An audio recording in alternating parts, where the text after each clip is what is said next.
Welcome to EPG Pathshala. I am Dr. Neeru Tandon, Associate Professor, Department of English, VSSD College, Kanpur. We are discussing Paper 3rd, 19th Century English Literature. In it, this module, based on William Hazlitt, has been written by Dr. Neeta Nagaich. William Hazlitt, a famous essayist of 19th century, comes in the category of Charles Lamb and others. He is very well acknowledged as a writer of essays that are of intellectual value. Hazlitt's essays are different if you just compare it with the essays of Lamb or Bacon or other essayists of his categories. Hazlitt's essays are different because the subject matter chosen and the style also is categorized in a different way. In this module, we will learn how William Hazlitt has chosen his subject matter. We'll talk about his life, his prose style, and 3 of important essays written by him. William Hazlitt was born on April 10, 1778 at Maidstone, Kent, England, and died on September 18, 1830 in Soho, London. He was the son of a Unitarian minister, and his mother, Grace Loftus, belonged to Wisbech. In 1783, the Reverend William Hazlitt immigrated with his family to America and founded the first Unitarian Church of Boston. But after an unsuccessful struggle, he returned to England in the winter of 1786. He took a small parish in Wim, and where young William Hazlitt attended school. As a teenager, he adopted an unfriendly and disagreeable nature that remained with him throughout his life. He rather spent his time reading intensively, which formed the basis of his wisdom.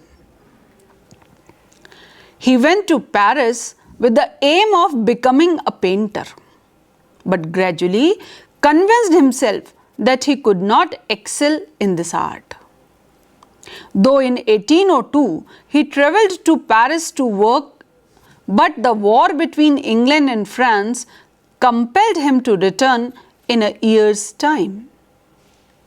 He wandered on foot about England for 3 years, painting portraits at a charge of 5 guineas for each painting. His friends encouraged him to continue painting, but in 1805 he turned to the study of philosophy that had always fascinated him, and this love was showed properly in his first book named On the Principles of Human Action. Hazlitt's literary endeavors could not get the success they deserved because of his political principles. Hazlitt was born in a time when a man's literary work, morals, and intelligence would be judged by his politics. As far as his personal life is concerned, in 1803 he married Sarah Stoddart. She was a friend of Mary Lamb, and the couple went to live at Winterslow on Salisbury Plain, which became Hazlitt's favorite place whenever he wanted to think, read, or write. But as wife and husband, they could not live for long, and by 1818 they started living separately. and in the year 1823, both agreed for divorce. After this mutual divorce, his second marriage with Mrs. Bridgewater, a widow, in 1824, and honeymooned leisurely in France, Switzerland, and Italy. However, the second marriage also, like the first, could not prove lasting. Besides the two aforesaid marriages, he had an unsuccessful love affair with Miss Sarah Walker. Hazlitt suffered from the pain of despised love that affected his happiness throughout the remaining part of his life. Now, critics talk about this and commented why Hazlitt could not sustain his love life or his married life. Somewhere they were of the view that Hazlitt's nature, his whims and fancies, his love for philosophy, and the way he looked at the world was responsible for this particular thing. Just I will present the dates of the main events happened in the life of Hazlitt. 1778, May 30th, that is the birth of William Hazlitt. 1783, the Hazlitts, they left for America. 1787, returned to England. 1793, Hazlitt joins Hackney's Theological College. 1802, Hazlitt visits France and comes back the following year. 1808, he marries Sarah Stoddart. 1819, separated from his wife. 1823, he divorced her. 1824, marries again a widow, Mrs. Bridgewater. 1830, he died. 1805, essay on the principles of human action were published. 1806, pamphlet Free Thoughts on Public Affairs. In 1807, reply to Malthus. 1817, the Round Table and the characters of Shakespeare's plays, an important work by him, got published. In 1818, a view of the English stage got published. And finally, in the same year, series of lectures on English poets, English comic characters, and dramatic literature of the age of Queen Elizabeth also got published. Some other important essays by him are political essays, table talk, characteristics, the spirit of the age, the plain speaker, 3 volumes of the life of Napoleon, and finally, in the last year of his life, 1830, 4th volume of the life of Napoleon got published. Now, we were discussing the personality of Hazlitt. Let us see how Hazlitt's personality has been reflected in his essays. The major points regarding this thing are, he was a lover of solitude and long walks and his love for reading. It is reflected through his essays. His love for contemplation then for action, blending of the sensuous and the puritanical, sticking to his opinions despite opposition, hatred for the word at times, delight for the word of art and literature.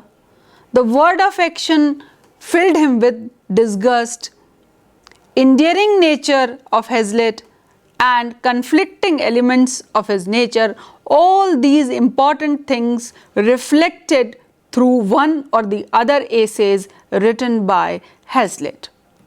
Though Hazlitt's essays cannot be put into the category of autobiography, still his personality and some of the ingredients of his personality are visible through his essays.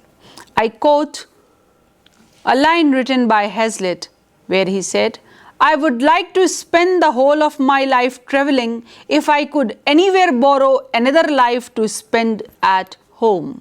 Unquote. He said, "It is not fit that every man should travel. It makes a wise man better and a fool worse.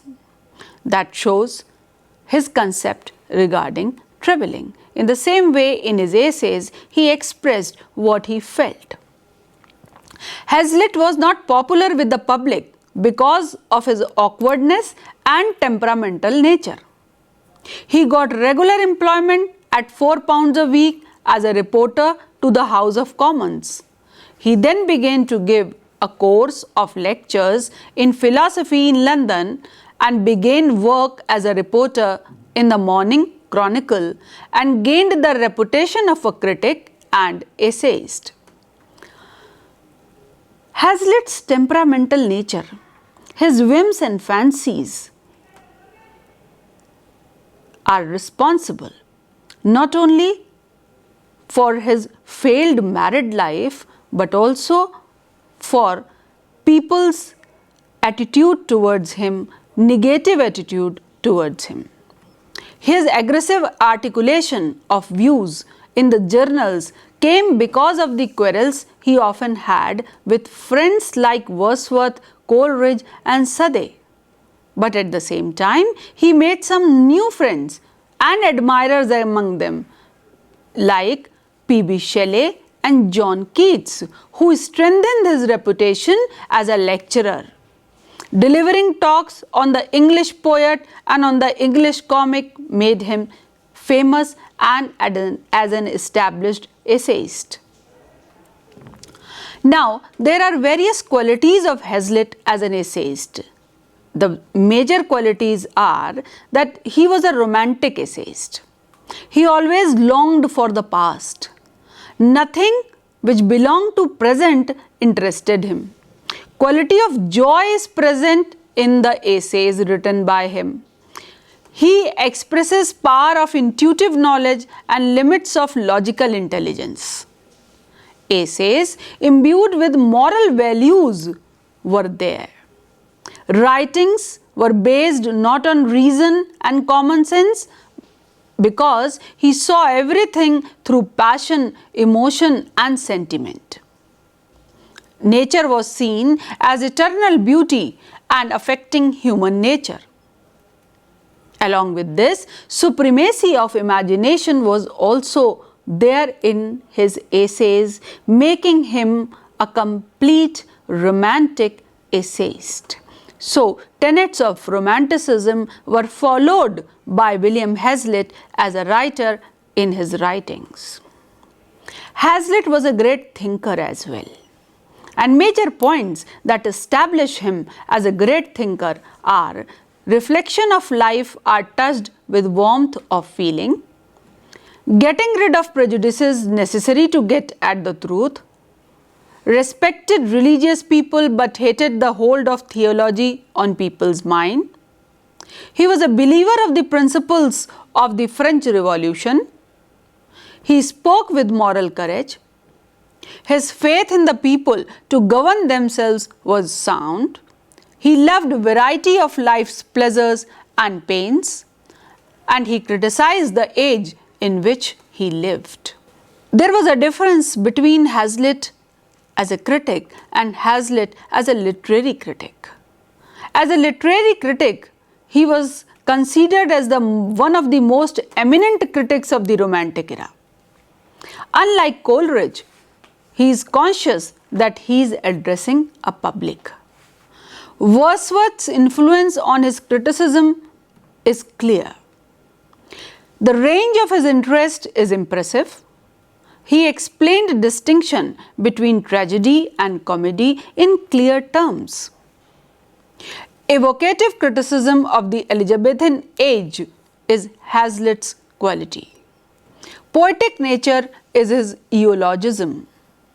Harsh tone in his condemnation can be felt. Judgment of contemporary literature was passed by him off and on.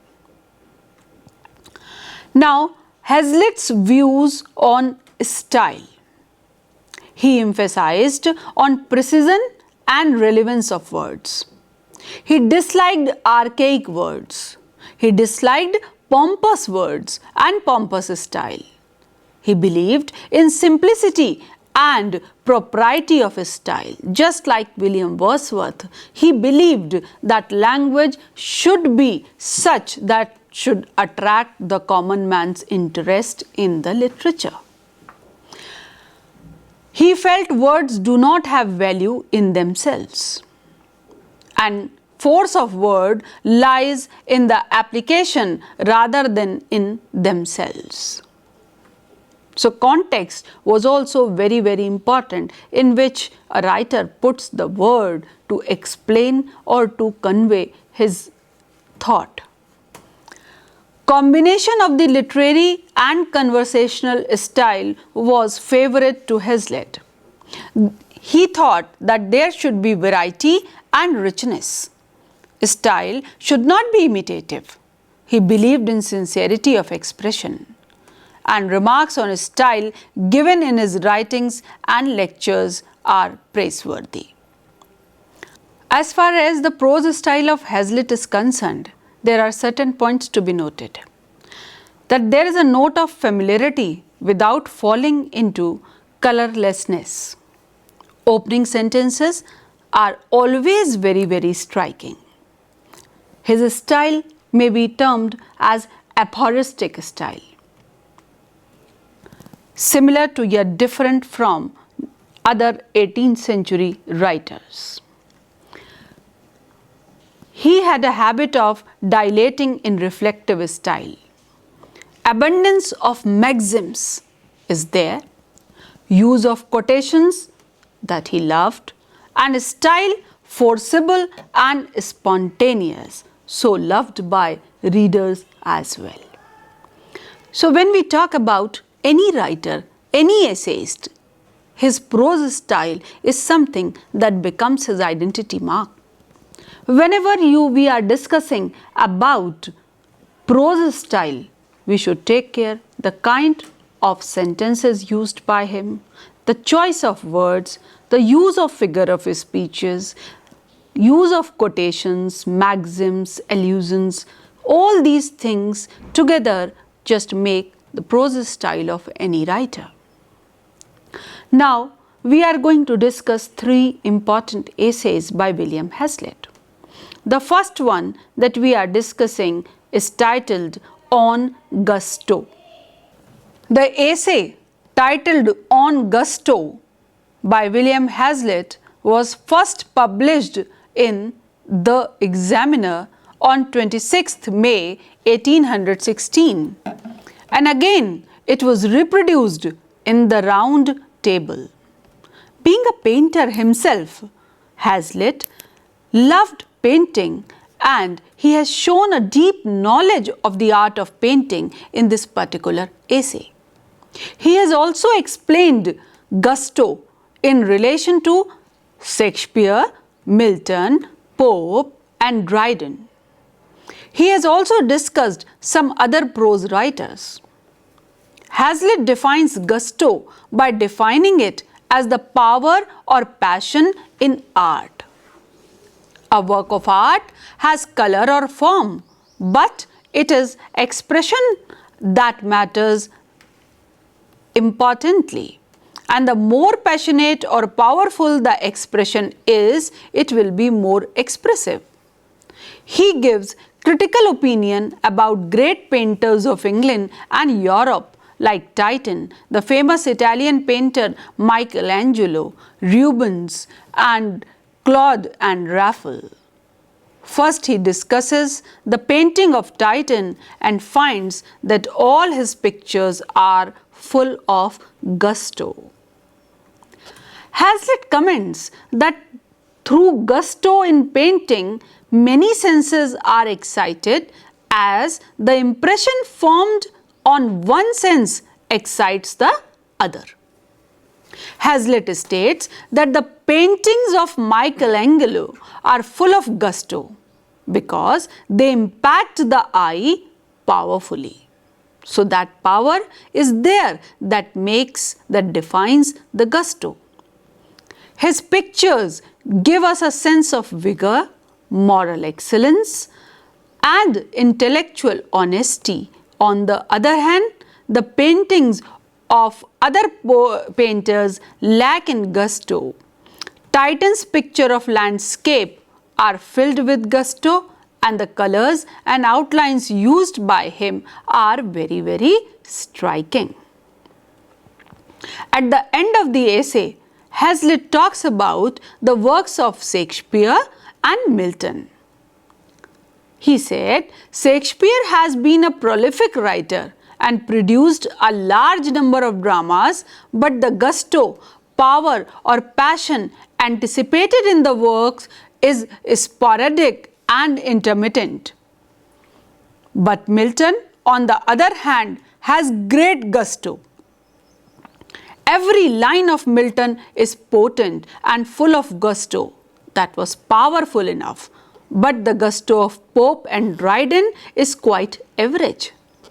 Of all the prose writers, he finds the prose of Boccaccio and Rabelais to be full of gusto and impressive. So, through this essay, what Hazlitt did was that he just expressed his point of view regarding some painters and some great writers. What power he wanted to judge in the work of art and literature was evident. His comparison of Shakespeare and Milton as far as the power of gusto is concerned just expressed his point of view regarding the writer's books. The next essay by him on the feeling of immortality in youth was liked by many. In this essay, Hazlitt says, at a young age, no young man believes he shall ever die. There is a feeling of eternity in youth which makes us amend for everything. To be young is to be as one of the immortals. Why immortal? Because one who will consider that he is not going to die will consider himself as immortal. Though he is not, but he is never thinking of dying. So because he is not thinking of dying, so writer is terming them as immortal. On half of time is spent, the other half remains in store for us with all its countless treasures. For there is no line drawn, and we see no limit to our hopes and wishes. Death, old age are words without a meaning, a dream, a fiction with which we have nothing to do. So, in this particular essay, we find that Hazlitt is just distinguishing between the thought process of a young man and the thought process of a mature man. What he says that while young, a man never thinks of negativity. His actions are not being judged, are not channelized with this thought that he will have to die. He feels that whatever he wants to do, he must do that because he has full right over the life. Hazlitt's statement, we know our existence only by ourselves, unquote, gives us insight into his emphasis upon impressions made in life and the importance of personal experience in his writing. He writes, our first and strongest impressions are borrowed from the mighty scene that is open to us, and we unconsciously transfer its durability as well as its splendor to ourselves, unquote. When Hazlitt is pointing to the tendency to turn inward, to define one's reality, we find that we see ourselves in relation to nature as not a microscopic portion like the flower that blooms and then withers away, but as having the same regenerative power and immortality as nature. He writes much about it, and his point of view influenced people a lot. Somewhere this description is based on the psychology of the young people. In another essay on the disadvantages of intellectual superiority, which came out in Table Talk as the 29th essay, in this essay, Hazlitt says that intellectual superiority brings the power of knowing more and seeing farther than the others. This aspect should not be misunderstood by others. An intellectually superior man tends to become unintelligible and complex. He is likely to talk in paradoxes that fail to reach the common people. The more original his ideas, the more distant he becomes to the reader or to his listener. Those who possess greater refinement and wisdom are viewed with suspicion and hostility by their neighbors. Now you see what Hazlitt wants to convey by this particular point, that if you are very, very refined, if you are very wise, even then you will not be welcomed in a proper sense as you should be by your neighbors, because either because of your superiority they will be jealous, or they will have suspicion that if you are too good to be true. If an intelligent man, by softening his attitude, wins his neighbors, then they may fear him less but hate him more. They will be more determined to take revenge for his superiority. All the humility in the world is considered as a weakness or folly. Another danger that comes from fault finders who betray the intellectual is also to be taken care of. Sycophants and flatterers are unintentionally treacherous and fickle. In every age we find that sycophancy is an art. People take sycophancy as a step towards success. They are prone to inordinately admire at first, and when they do not find a reason to continue doing so, they turn upon their idol and criticize him. This especially happens with the artists and the writers, that if once they have written something good, they are being idolized, and the moment their thought process does not match, then they are supposed to face a lot of criticism as well. To prove themselves right, they start fault finding and are happy to see that this works out better for them than flattery. These critics are being noticed by doing this sycophancy, flattery or criticism. So their job, their intention is to be noticed. They have the organ of wonder and the organ of fear to a prominent degree. Lastly, Hazlitt says that no illustration is needed to prove that the most original and profound thinkers are the most successful or popular writers. Hazlitt wants to differentiate here between men as thinkers and men as popular writers. It is not necessary that whosoever is a great thinker can express himself so well that he can become a popular writer as well, or his thoughts, his thinking ability is expressed in the way that satisfies the thought process of the listeners or the readers. According to him, this is not a temporary disadvantage, as many great philosophers were followed while they were living but forgotten as soon as they were dead. And the name of Hobbes is perhaps sufficient to prove the truth of this statement. Hazlitt has a very important place in English literature.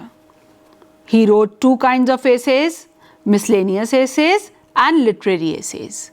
In both variety of essays, he is personal, frankly giving his likes and dislikes. He has a very concrete, vivid, personal and vigorous style. To sum up, I will like to differentiate him from Lamb because 19th century has produced many great essayists including Lamb. Unlike Lamb, Hazlitt is vigorous writer who writes simple and unadorned prose. His prose is forceful, gusty and clear. In his less ambitious essays, he keeps a light style. In his public lectures, he adopts the sweet and eloquence of a practiced orator. Hazlitt, in the real sense of the writer, he liked that he should be put in the rank of Bacon, Dryden, Addison and Swift. And that is the truth. Hazlitt had a knack of using appropriate words for the appropriate expression. Hazlitt's language was easy to understand, but sometimes some expressions and allusions were without reference. His pithy statements are unrivaled, such as common sense is tacit reason. Like he said, no young man believed that he shall ever die. An author is bound to write well or ill, wisely or foolishly, it is his trait.